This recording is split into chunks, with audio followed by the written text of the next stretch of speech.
Hi Zoidies, welcome back to another video on Plannerzoid, and today's video is going to be just a cute little fun chatty video, something that we probably chat about every year in the planner and stationery community. So I think it's going to be fun to talk about and hear your comments down below. Before I get to the unpopular opinion that I saw on Reddit, I just want to do quick updates. Etsy shop back open. It's not much in the shop right now, but it is items in the shop. After finally getting my craft room pretty much, let's say 98% unpacked, cleaned up, ready to do content, I will say, ain't nobody trying to keep up with all that inventory in their room, okay? I ain't got the room to have all that inventory. So I'm actually looking into doing digital downloads, and I would love for you guys, because y'all love to like posts, but I be asking y'all to comment, okay? I really be wanting y'all feedback for real, okay? Y'all love to like posts, but I'm for real. Like, it don't take much to comment, because I really care about what y'all say. I want to know if there's any kind of digital downloads or anything you would like to see in my Etsy shop that hopefully I could put together. I know for a fact I want to do dividers. People bought dividers, but I'm not for to keep hoarding inventory of dividers just in case people don't. It'll be fun that you can probably cut your own or whatever. So yeah, that's what's going on. Etsy shop is open. So currently in the shop right now, I still have my planner accessories, like my clips. Cute. She's cute for the spring. And then I have the jumbo pom-pom clips. Those are cute too. I am also still accepting custom orders. So if you want a custom notebook made or micro dividers, you can definitely message me and DM me on Etsy so that, we can get that going for you. I can still do that. I can't hoard inventory, okay? I hope y'all understand, which I know y'all do. So please check out my Etsy shop. It is linked in the description box. Someone did ask, is there a bunch of colors of these? Yes, I can choose whatever color you like. Like I said, if you don't see a color in the shop, DM me. Let's make a custom order, girl. Also, because everyone keeps asking, this is a planner cover from Notique. I will make sure to link that as well in the description box. But yes, I can't wait. I will be doing a planner reset. I just been waiting on my order to get here. So it's almost here, y'all. It's almost here. We'll talk about that later. But yes, I will be setting up my planner very soon for the spring, summer, coming up, all that good stuff. So stay tuned for that to get some inspiration.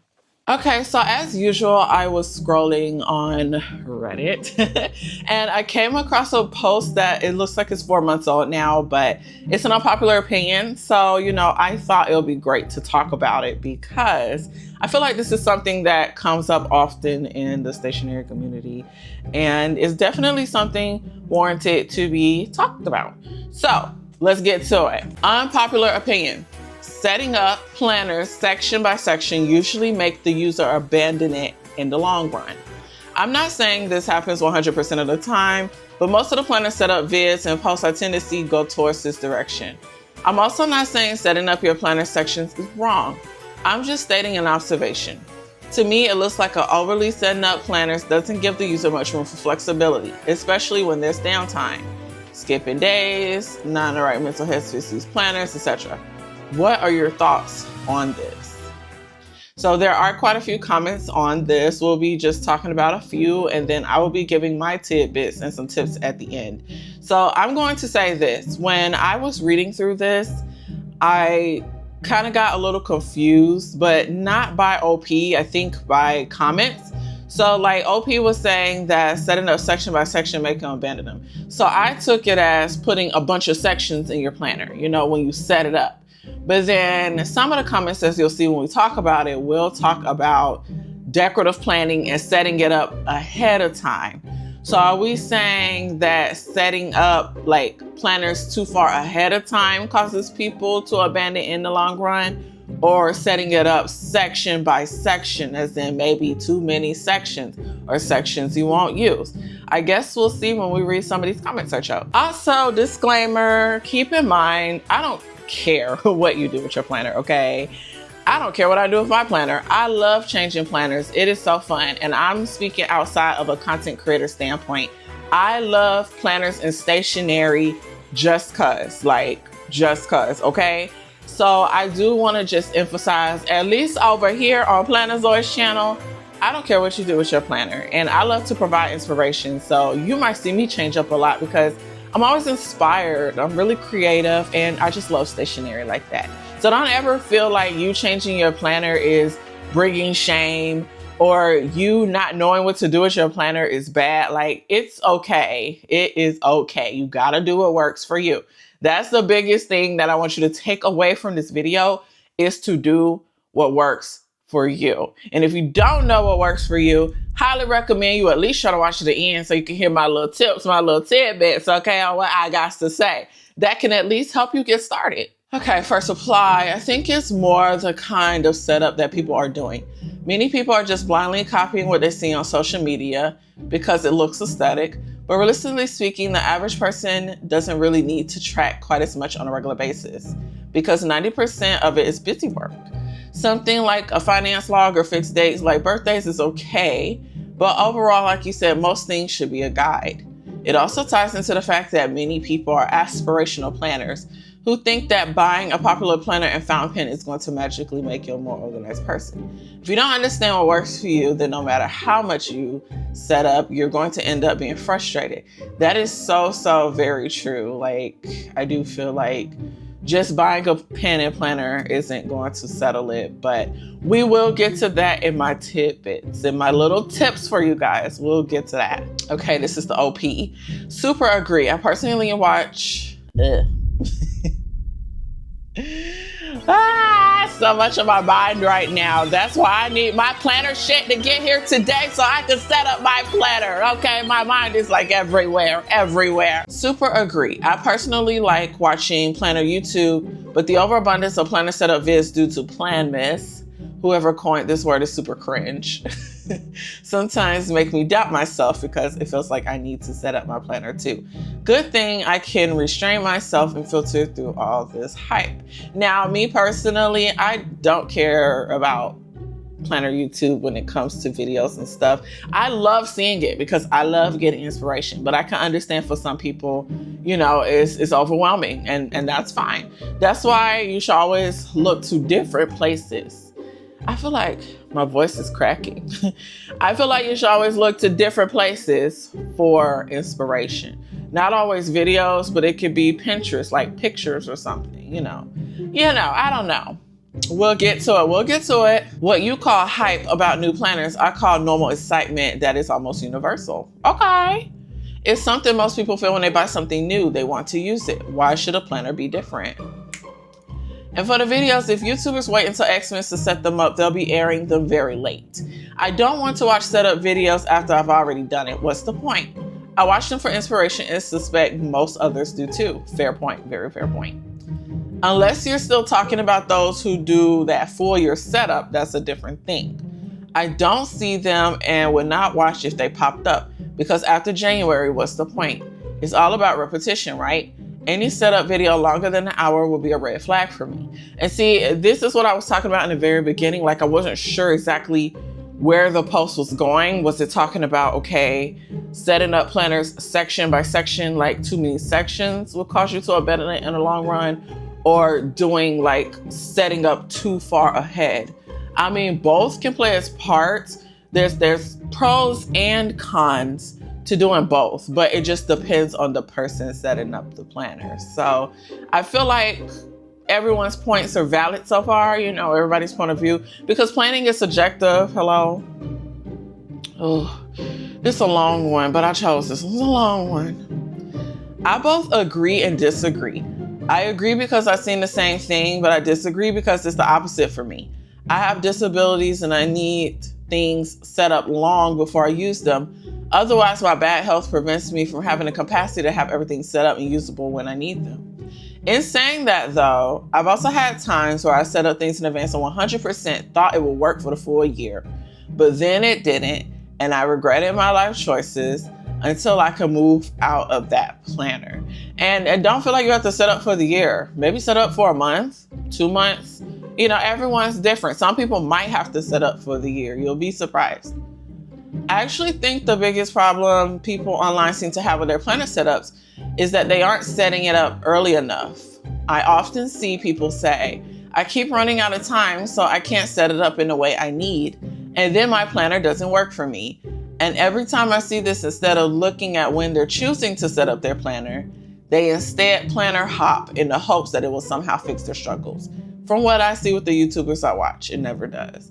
I can understand that, I guess. Now, mind you, I just love the planner hop because I do, but I did have to hone in on, okay, what planner would I gravitate to the most? Because about to have a baby. I'm about to have a newborn baby. So that means I'm going to have to be planning appointments and routines and all these things. So, you know, I did say I want to reduce the planner hopping. But I love hopping. I love hopping on it now. That's what I'm gonna do. I'm gonna hop on it. Maybe I shouldn't have said it like that. Hopping on it got me in this predicament in the first place. Wait, what direction am I even going with this? I can totally understand not wanting to set things up earlier than absolutely necessary so that you don't risk the layout you choose eventually not working for you. But I also think that taking a risk has benefits as well. And you don't have to set it up insanely early, just earlier than you currently are. That's fair. I usually like to go week by week or bi-weekly. I don't like to go too far ahead. Yeah, but sometimes you have to maybe do it to learn that, okay, that doesn't work, especially if you're newer to the community. Okay, this is from OP. I completely agree with you. There are people who need months ahead of setups, maybe due to circumstances such as neurodivergent, managing a household. I mentioned in my post that it's not inherently bad, but just an observation. Those who are not in the spectrum, as based on what they did and not disclose, will usually lament about this in their videos. I also agree that the planner hopping never really helps those who do it. They can't seem to identify the core problem why their planner isn't working. I'm not sure if they really made an honest to goodness evaluation, but it's their life money planner. And that part is definitely valid, totally fair. Some people really just don't know what they're doing. That's totally fair. Sometimes though, I think you do have to hop to like get to where you want to go. Like I had to hop to a classic planner a couple of times to know like, okay, classic for daily planning is just not it for me. All right. But I feel like it might be great for specialty planning. So my baby planner is a classic planner where I'm going to be keeping up with his milestones. It's going to be a keepsake. You can put memories in it. I think it's perfect for that. But as a daily planner, my day-to-day, I don't know why. I just don't like it. I don't know what it is. I just don't like it. But I do like my mini. I like my little mini. Hey, girl. I missed you. My personal experience about setting up on a weekly basis works for me. It's not too far ahead and it helps me look at what I did not work the previous week. So I can try a different way to address the situation in the following week. That's fair. But see, this person has found what works for them. So you just have to find what works for you. We'll get to it. I keep saying we'll get to it because everyone's saying something that I'm trying to say. I feel the same way. My idea of setting up things ahead of time is adding appointments and meetings to my upcoming weekly on Sunday night. I always wonder if people who set up things far ahead of time end up regretting it if they find that format doesn't work for them. I'd rather have flexibility to change things up on the fly. Same. I set up on a Sunday, not 3 months ahead. At the beginning of 2025, I saw some videos of users setting up all their section with all the trackers, only to abandon their planners in February or saying they hate their planners. I've abandoned planners because I set things up for months ahead and discovered I didn't like the layout.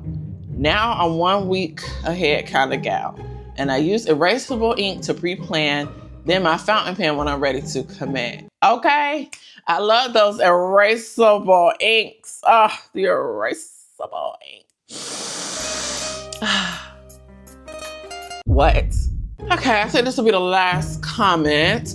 I don't think setup is the problem. I think not knowing what's needed or thinking you'll become a different kind of planner on January 1st is the problem. Okay. I do much better with planners when I set them up ahead of starting them. But I know what I need for the most part, and I'll be frustrated if I don't have it. I do think it's a mistake to set up really detailed layouts for weekly and daily sections in advance. because part of the fun of hobby is playing with the different approaches to the information each week. If that's what you mean, then I agree. Yeah, I know, right? Because I'm like, which way is this post going? It's going two ways, but both ways can totally intermesh. So, all of these are valid in a way because these are people talking about their experiences and what works for them in their planner. So, okay. So let's talk. Let's talk some tidbits because just because it is the middle of the year doesn't mean that you can't do a new setup. Hell, I thought I reset it on January 1st. Nope, my reset will be on May 1st, and that is okay. So here are some tips, tidbits, and things that I'm doing to prepare for my planner reset and my planner setup. Because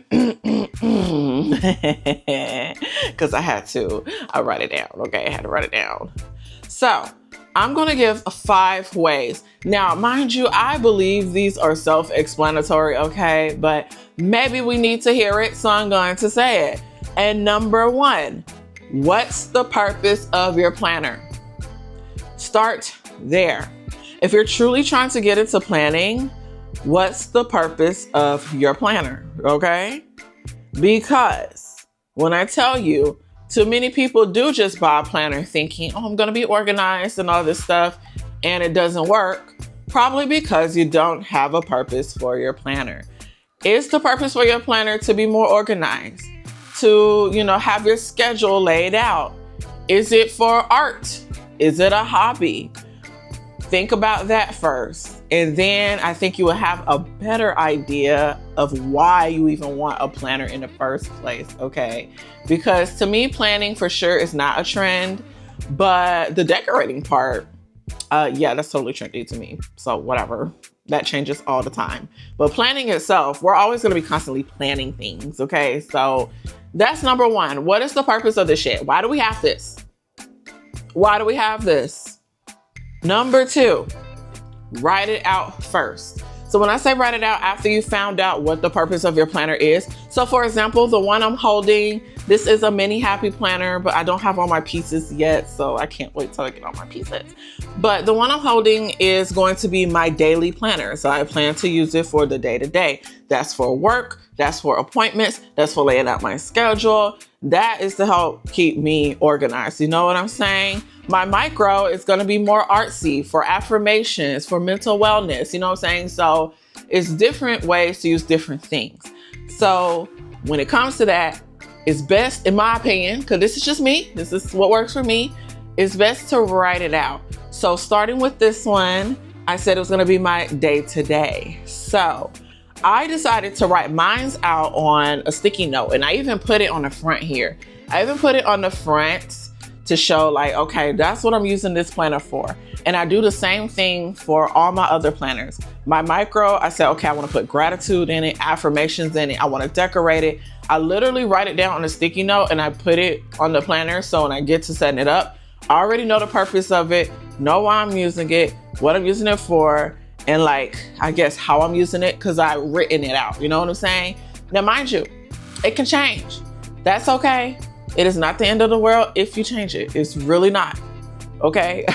Who am I to tell you what to do with your pockets? By the way, if you could send me a 20 so I could get some gas, because a lot of y'all be buying all these planners and stuff. Where are y'all getting the money? The money. So number 3, which is pretty much an add-on to number 2. So number 3 is to write your schedules out.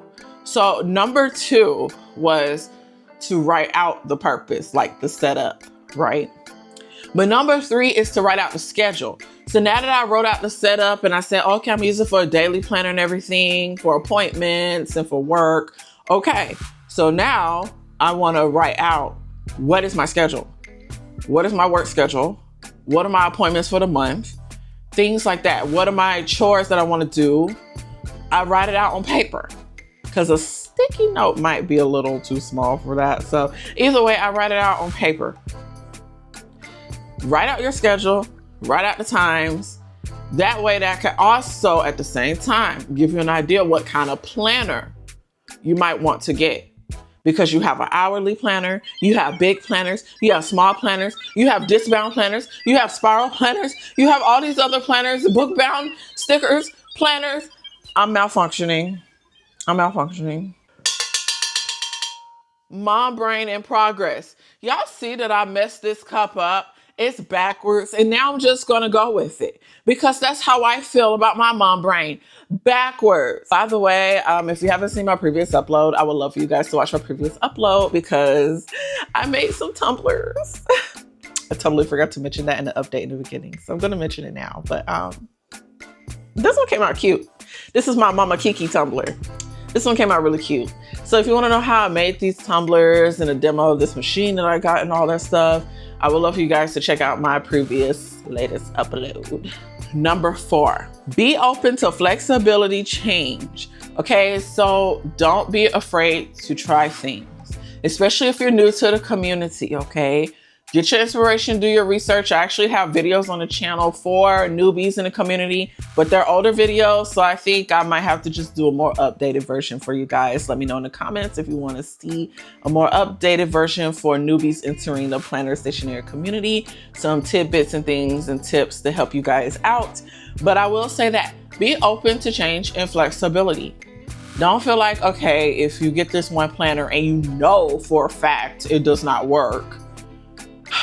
I mean, for money wise, if you want to stick to it, that's one thing, but it's okay to pivot if you know for a fact you want to pivot, you know what I'm saying? But I guess number 5 would be a tidbit to number 4. When you do get that planner, try it out for a month.